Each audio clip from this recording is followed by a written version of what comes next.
to expose young people to an array of academic, career and business opportunities that are available in government, public entities and the private sector. To tell us more, we are joined by Stella Ndabeni Abrahams, who's the Deputy Minister for Telecommunications, and she's in our Hatfield Studio. Good to see you, Deputy Minister. Thanks very much for coming on to Morning Live. Thank you, Leanne, and good morning to you and your viewers. So we're talking about a walk. How did the idea come about and how is it going to work?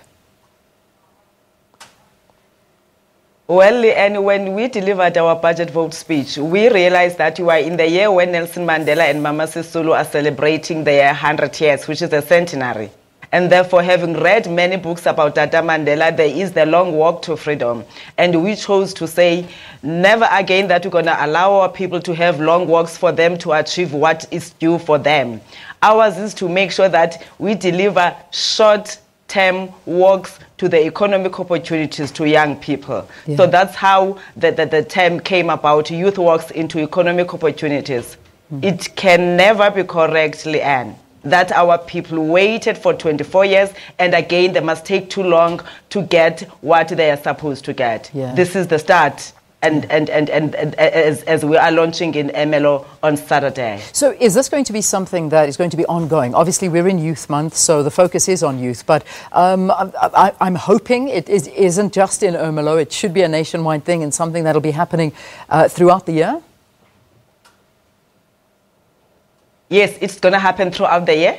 And like I said, we're just launching the program in Ermelo, but we're going to move to other provinces because all young people of South Africa, they deserve to be given opportunities. Yeah. So I believe that there is a focus on Google Skills for Africa. Tell us more about that. What's that all about?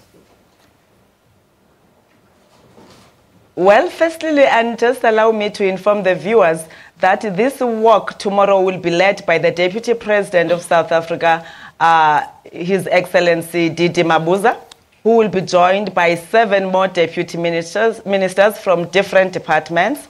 We have decided that we're going to have a 4-kilometer walk, of which in these 3 kilometers, we're going to make sure that we're just walking and engaging as we walk. On the last mile of the kilometers, which is the 1 kilometer, we have established an exhibition zone that is zoned into 5 areas. One of those is the academic zone, which this question that you asked about, the Google Skills for Africa, is about. An opportunity to train young people on the spot.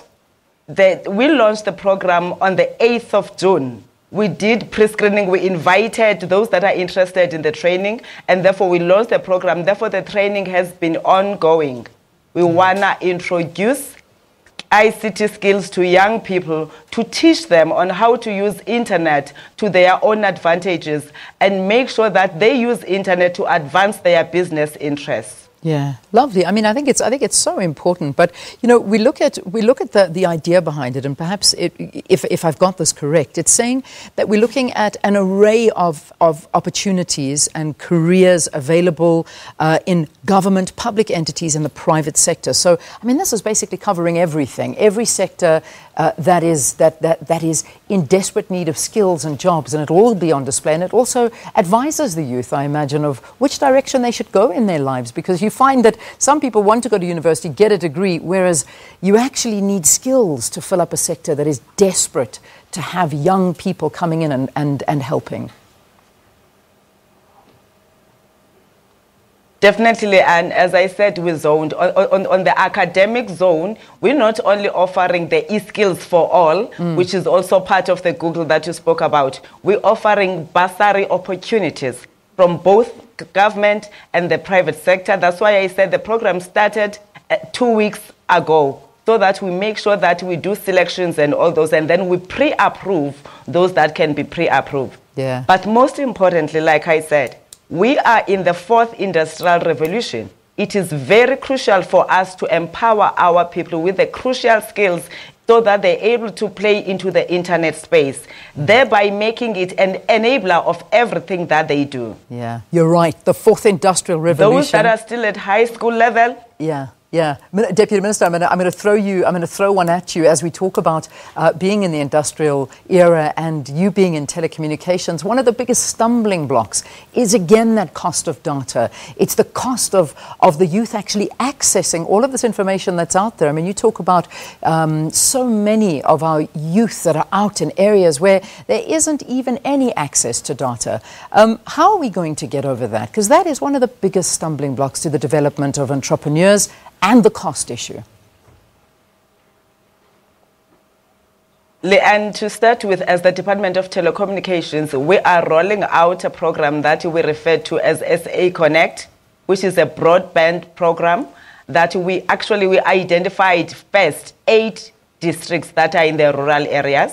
Those that are piloting the NHI, as I heard earlier, you had a speaker from the Department of Health talking on that. Yeah. We are doing this because we want to bridge the digital divide. But on top of that, as you said, most importantly is the factor of the cost to communicate, which is the data that you spoke about. We engaged with our regulator, which is in the process now of making sure that they review and engage with the service providers, whom amongst other things mentioned the cost to roll out the infrastructure, which is why as government we said, it means that we must come up with measures that will help the operators to be able to roll out to all and reduce the cost to communicate. We will definitely do that. We are now awaiting the regulator to finalize the process. We have also made sure that we reach out to SADC as the region to make sure that including the roaming cost are reduced, because if we are to trade among ourselves as Africans, we've got to make sure that the cost to communicate is low and affordable. All right, we leave it there. Good luck for this weekend. I hope it's a great success. We look forward to seeing it in all of the provinces around South Africa to help our youth in any way we can. Talking to us about a youth walk into economic opportunities taking place tomorrow at the AJ Swanepoel Stadium in Ermelo and Mpumalanga. Get down there if you can. That was our Deputy Minister in the Department of Telecommunications, Stella Ndabeni Abrahams. Take a break now, and we're talking about the police after this. Sakina